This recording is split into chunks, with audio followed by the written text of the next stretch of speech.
Hello, calculus people. Hope you're having an amazing day today. No time to waste, so let's jump into it.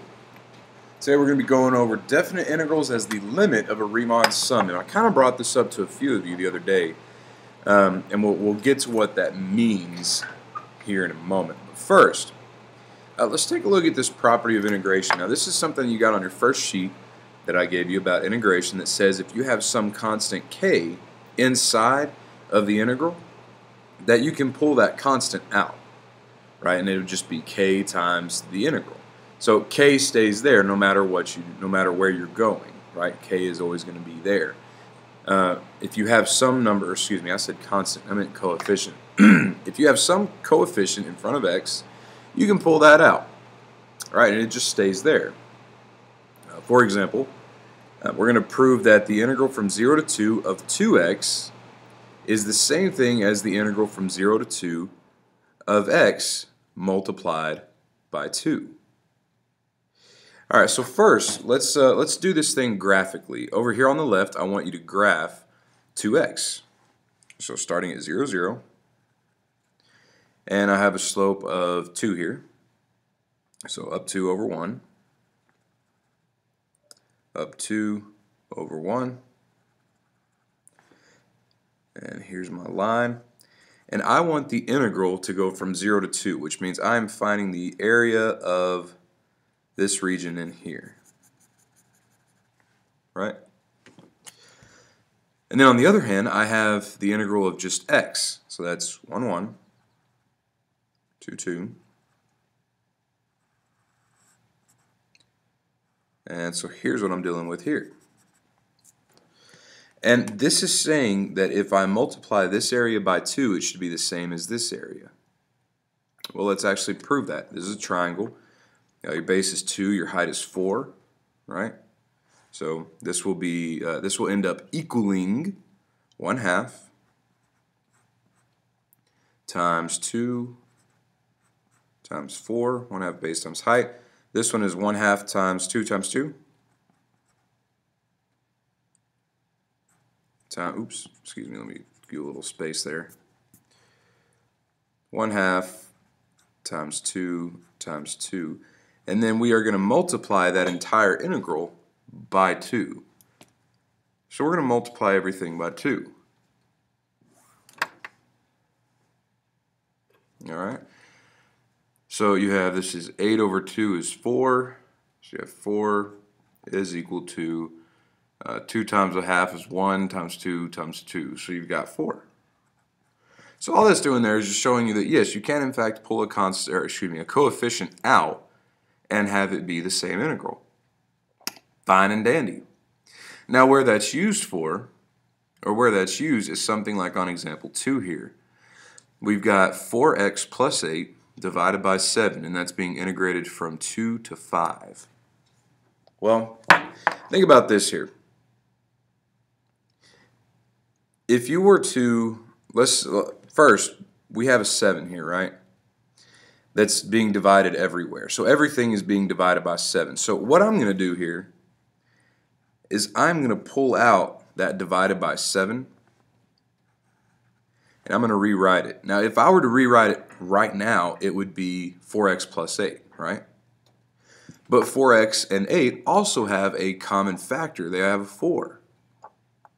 So let's pull out a 4 as well. And that'll leave me with, on the inside here, x plus 2 dx. Now what this does is it lets me graph this one a lot easier. It's a lot easier to graph x plus 2, integrate it, and multiply it by 4/7 than it is to graph 4x plus 8 minus or over 7. It's a lot easier to graph x plus 2. So let's take a look at what this is. Now I don't have a specific graph for this, so I'm just going to do this one over here to the side. Alright, it's x plus 2, so it's going to start up here at 2. And it's 1. Now I need to go from 2 to 5. So I'm going to go 1, 2, 3, 4, 5. And I'm going up 1 and over 1 every time. slope of 1, so up 1 over 1, up 1 over 1, up 1 over 1, up 1 over 1, up 1 over 1.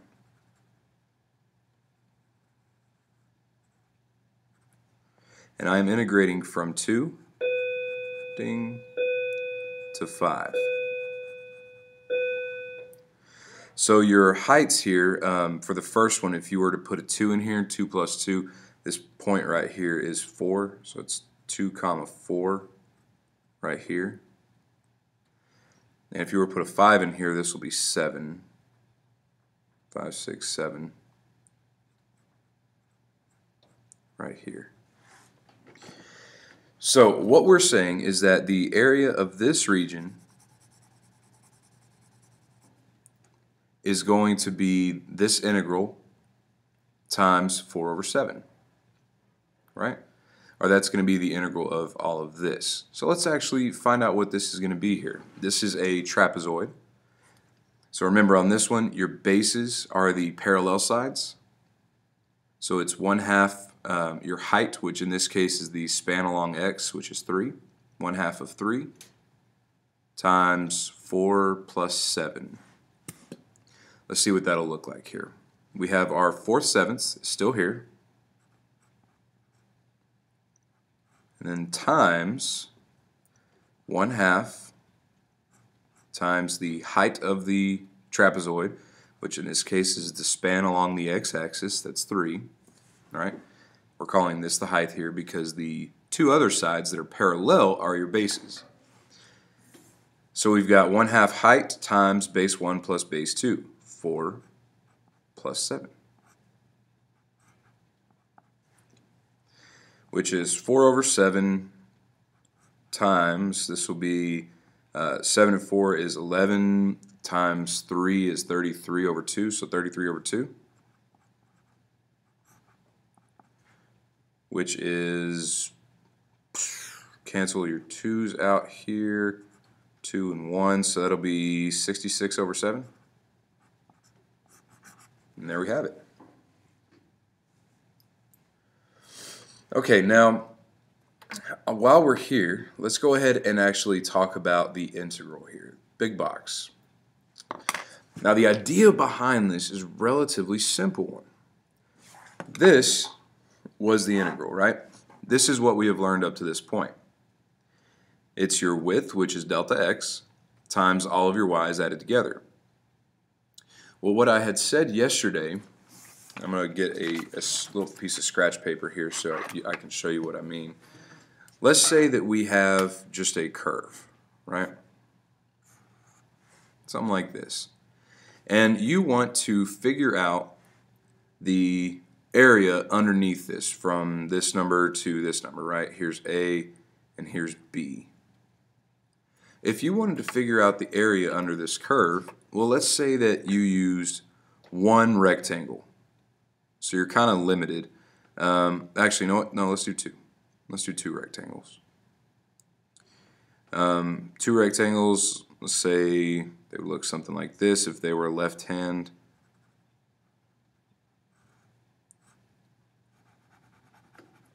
So it'd be a little limited, right? Now you take that same shape, and what if you have 3 rectangles?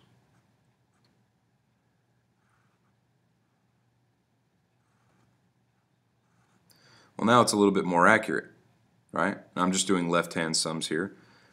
Well, let's go crazy with this here, this idea of increasing the number of rectangles. And what if you had something like 10 rectangles? So now it looks something like this.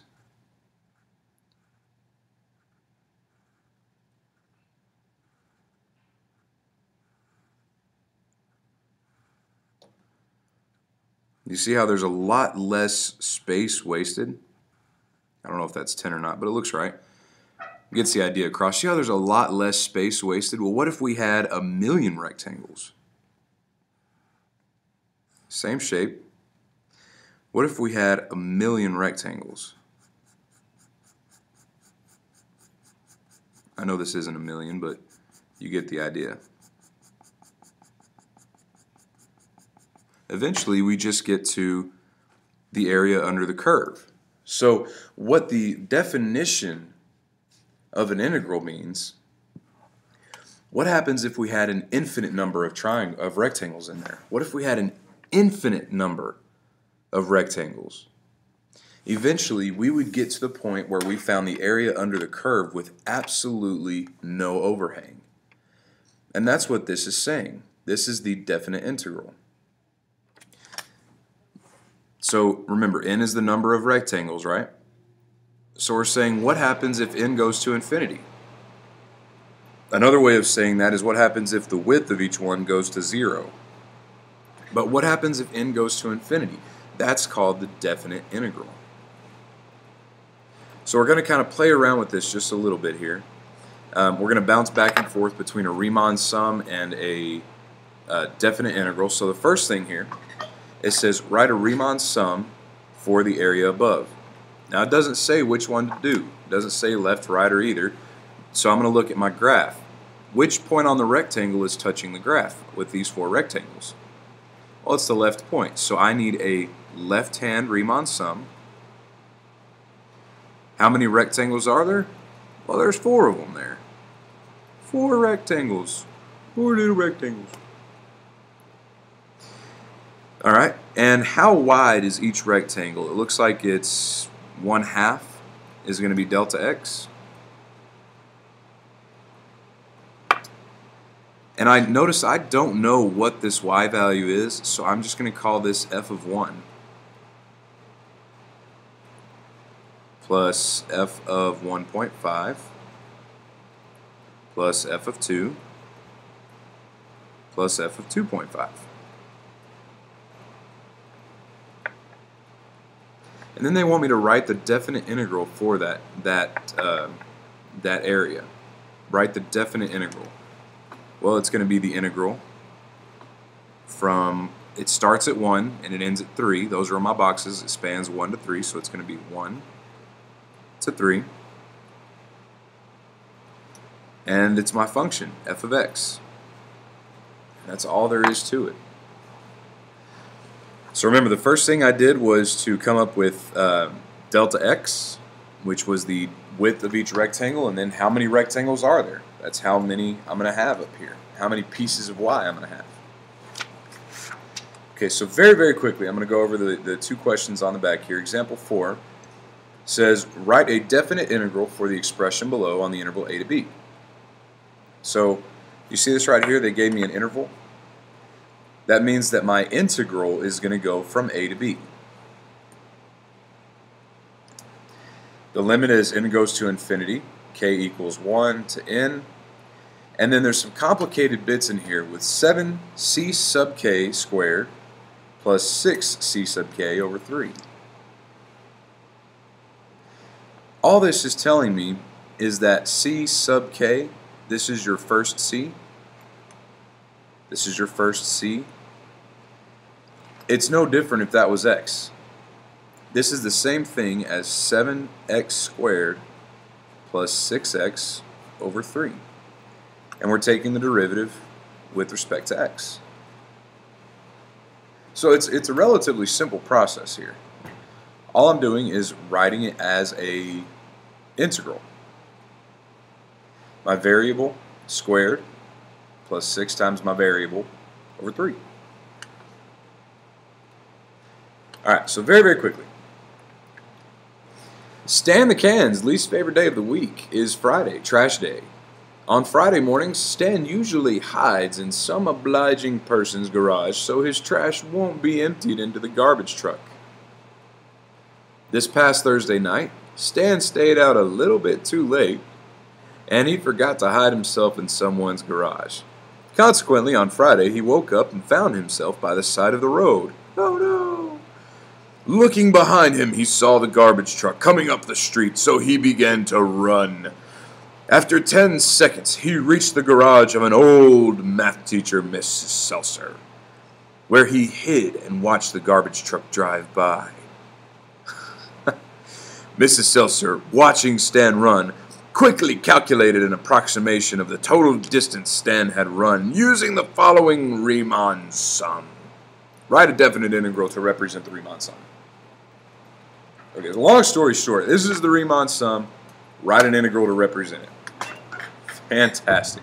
Because I don't know what a math teacher has nothing better to do at the time than to watch a trash can run down the street. First thing I'm going to look for, this is delta x, right? 1/2 is delta x, and if you'll remember, delta x is supposed to be b minus a over n, which in this case is 1/2, right? b minus a over n. Now, don't get this confused. This doesn't mean that you have two ends, two rectangles. That's not the case, okay? What it's saying is it simplifies down to 1/2. This could be a complex fraction with a fraction within a fraction. I'm going to leave that alone for right now. First thing I'm going to do, looking at this, I see 10 over 20, 20 over 20, 30 over 20, 200, blah, blah, blah. Oh my gosh. Way too complicated. And it goes all the way out to 20 over 2. Get rid of all them zeros. That's too much. So here's what we're looking at. It says 10 seconds, right? And she took, it looks like 1, 2, 3, all the way up to 20 subintervals is what it looks like. And delta x is 1/2. So does that make sense that from 0 to 10, that there's 10 units in there, and if each one was 1/2 of a width, if each rectangle was 1/2 of a width, that there'd be 20 rectangles in there? Well, yeah, it does. Alright, so here's what's happening here. It says that the first instance, after 1/2 of a second, you're at 1/2 squared, right? So at the 1/2 of a second mark, you have a volume, or you have, not a volume, excuse me, you have a value. 2 over 2, so 1/2 of a second later, one other than your next rectangle is 2 over 2, that's 1. And we have going up like this. Obviously this is going to be a right-handed sum, right? Let me write that down here. It's going to be right-handed. And that's just because it doesn't start at 0. If it started at 0, in this case, it would actually have been 0. So it's going to be a right-handed sum. You keep going. Your 3/2 here. You're a little bit taller. Now how you actually come up with these values is just square it. 1/2 squared, so this is 1/4. 1 squared is 1. 3/2 squared is 9/4. What would the next one be?